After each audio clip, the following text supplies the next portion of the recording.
Alright, I'm going to show you how you can add timers to the rotation slides.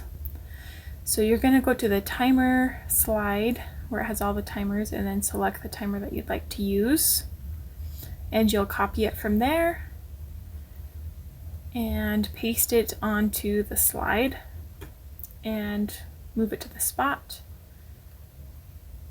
Then I recommend once you have the whole rotation slide figured out, then you can select the whole page and paste it to each Monday slide. And then I will show you what it looks like with all of the slides together, as if you were presenting them during centers.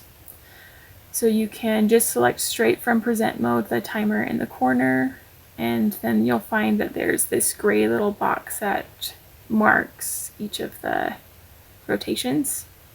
And then when you click next, it takes you to the cleanup timer. So there's rotation 2.